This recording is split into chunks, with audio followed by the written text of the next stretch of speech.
जिसमें आपको अभी भी कोई डॉक्टर आपको कहता है कि हार्ट की आर्टरीज में, वेन्स में ब्लॉकेज है, 70% तक है, तब तो आप बिल्कुल हंसी खुशी रहिए, कोई चिंता की बात नहीं। 75 है, 80 है, 85 है, तो आप चिंता करिए और इस ब्लॉकेज को निकालने के लिए कुछ काम शुरू करिए। आप बोलेंगे ऑपरेशन है, ऑपरेशन उसका इलाज नहीं है। क्यों इलाज नहीं है, मैं बताता हूं आपको। ऑपरेशन होता क्या है? एक ऑपरेशन है जिसमें आपको एंजियोप्लास्टी किया जाता है।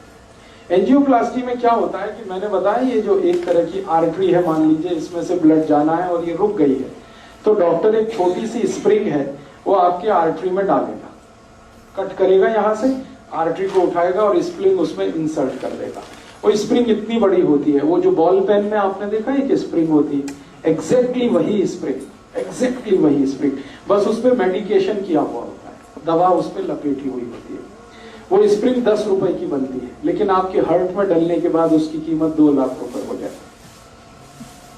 सिर्फ 10 रुपए की बनती है। आपको हैरानी होगी ये जानकर कि इतनी लूट मची है। हाँ, इतनी ही लूट मची है इस देश में। 10 रुपए की चीज को आपके हार्ट में डाल के वो कहेगा कि अब तो 2 लाख का बिल हो गया, 2.5 लाख का बिल हो गया, 3 लाख का बिल हो गया। आपको पता नहीं है, आप क्रॉस चेक नहीं करते और हम ये मान के बैठे हैं कि ये तो भगवान है जो डॉक्टर है, लेकिन आपको मालूम नहीं है कि भगवान जब होता था डॉक्टर तब होता था, अब नहीं। अब तो वो शैतान से भी ज्यादा खतरनाक है।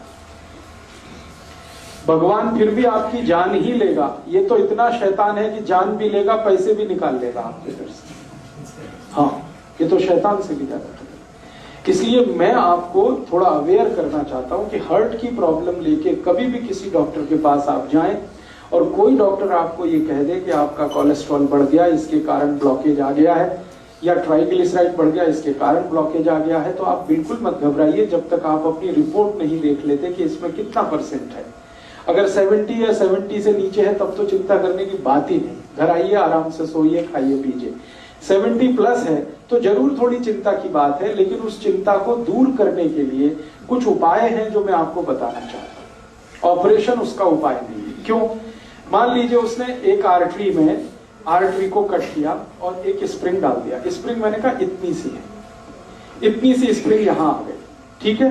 अब ये स्प्रिंग डाल दी तो इसमें होगा क्या कि आर्टरी का थोड़ा एक्सपेंशन हो गया, तो खून ज्यादा जाने लगेगा। 1-2 दिन आपको बहुत रिलीफ लगेगा, लेकिन आगे और पीछे जहां स्प्रिंग है ना, उसके आगे और उसके पीछे वहां फिर जमा हो जाएगा क्या? कचरा, कीचड़, कोलेस्ट्रॉल फिर जमा हो गया, तो फिर तकलीफ आएगी आपको। फिर दोबारा आप डॉक्टर के पास जाएंगे, फिर कहेगा आपको एक और एंजियोप्लास्टी कराना पड़ेगा। तो जहां पे उसने स्प्रिंग डाला था उसके आगे पीछे और एक डाल देगा, फिर आपका 2-2.5 लाख का खर्चा। फिर उसमें क्या होगा, जहां स्प्रिंग पड़ गई वहां से तो ब्लड निकल गया, फिर उसके आगे और पीछे फिर वही समस्या।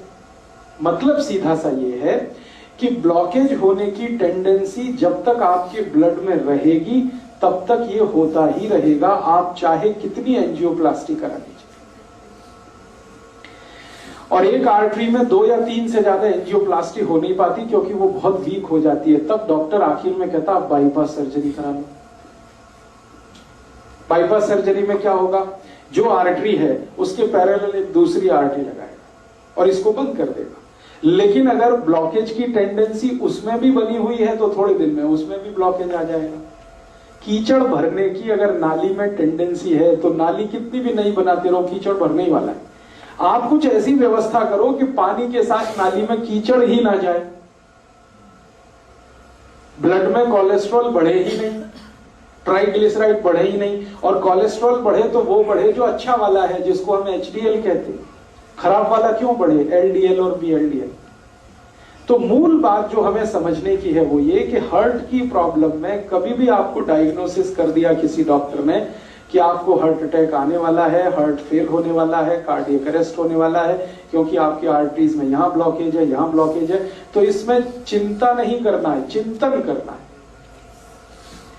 चिंता करेंगे आप, घबराएंगे, घबराहट में वो सारे पैसे आपके निकाल लेगा क्योंकि यही आपका वीक पॉइंट है।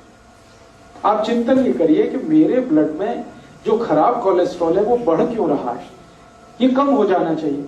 अब ब्लड में खराब कोलेस्ट्रॉल बढ़ने से ही ब्लॉकेज है, तो खराब कोलेस्ट्रॉल बढ़ने के कारण जान लीजिए। किन कारणों से खराब कोलेस्ट्रॉल बढ़ता है और किन कारणों से अच्छा कोलेस्ट्रॉल बढ़ता है। जिंदगी में जितने भी लोग डालडा खाते हैं, डालडा आप समझते हैं, वेजिटेबल ऑयल, ये डालडा सबसे खराब वस्तु है जो खराब कोलेस्ट्रॉल को बढ़ाती है। खराब कोलेस्ट्रॉल मैंने फिर बोला, एलडीएल और वीएलडीएल। एलडीएल और वीएलडीएल आपके खून में सबसे ज्यादा तब बढ़ता है जब आप डालडा खाते हैं और रिफाइंड ऑयल खाते हैं और डबल रिफाइंड ऑयल खाते हैं, ट्रिपल रिफाइंड ऑयल खाते हैं। तो refined oil, double refined oil, triple refined oil, Dalda, ये 4 नाम हमेशा याद रखिए जो सबसे खतरनाक है आपकी जिंदगी के लिए। इनसे जुड़े हुए अगर प्रोडक्ट आपके घर में हैं, डालडा या डालडा का कोई भी प्रोडक्ट, XYZ ब्रांड नेम से आ सकता है। रिफाइंड ऑयल का कोई भी प्रोडक्ट XYZ नेम से आ सकता है, वो रुचि हो सकता है, वो सोया हो सकता है, वो गगन हो सकता है, वो पता नहीं क्या क्या नाम से हो सकता है। ये सब वो प्रोडक्ट हैं जो आपके शरीर में खराब कोलेस्ट्रॉल का निर्माण करते हैं। खराब माने LDL और VLDL, उसके कारण आपको ब्लॉकेज। तो क्या करना चाहिए? इमीडिएट आपको फैसला करना चाहिए कि भाई हमारे घर में डालडा नहीं आएगा, हमारे घर में कोलेस्ट्रॉल खराब बढ़ाने वाला कोई भी प्रोडक्ट नहीं आएगा। तो डालडा हटा दीजिए, अपने भोजन से डालडा निकाल दीजिए और रिफाइंड ऑयल भी निकाल दीजिए, डबल रिफाइंड भी ऑयल निकाल दीजिए। तो रिफाइंड और डबल रिफाइंड और डालडा निकालते ही आपका कोलेस्ट्रॉल घटना शुरू हो जाए इमीडिएट। और अगर आप चाहें तो 3 महीने ऐसा खाना खा के देख लीजिए जिसमें डालडा की 1 बूंद भी ना डाली गई हो और रिफाइंड और डबल रिफाइंड ऑयल ना इस्तेमाल किया गया हो। 3 महीने में वो डॉक्टर ही कह देगा अरे आपका तो बहुत कम हो गया LDL और VLDL। तो कारण आपको पता होना चाहिए। कारण सबसे बड़ा जो है बैड कोलेस्ट्रॉल, खराब कोलेस्ट्रॉल जो हार्ट अटैक लाता है, कार्डियक अरेस्ट लाता है, उसको लाने वाला जो प्रोडक्ट है, जो वस्तु है आपकी रसोई में, वो डालडा है, रिफाइंड ऑयल है, डबल रिफाइंड ऑयल। अब आप उल्टा कहेंगे कि डॉक्टर तो सब बोलते हैं रिफाइंड ऑयल खाओ, हार्ट की प्रॉब्लम से बचना है तो डबल रिफाइंड खाओ और अच्छा है। डॉक्टर इसलिए बोलते हैं कि उनका आपस में एक दूसरे के साथ जबरदस्त कनेक्शन है। रिफाइंड और डबल रिफाइंड ऑयल बेचने वाली कंपनियों का डॉक्टरों के साथ कनेक्शन है। डॉक्टर उनका जितना भी प्रिस्क्रिप्शन करेंगे, कंपनियों का धंधा चलेगा, कंपनियों का धंधा चलेगा तो डॉक्टरों का भी धंधा चलेगा। लोग जितना ज्यादा रिफाइंड और डबल रिफाइंड खाएंगे उतना हार्ट अटैक आएगा, उतना हार्ट अटैक आएगा तो डॉक्टरों की भी चांदी है, कंपनियों की भी चांदी। इसलिए आप विज्ञापन देखकर टेलीविजन पर कभी भी जिंदगी के बारे में फैसला मत करिए।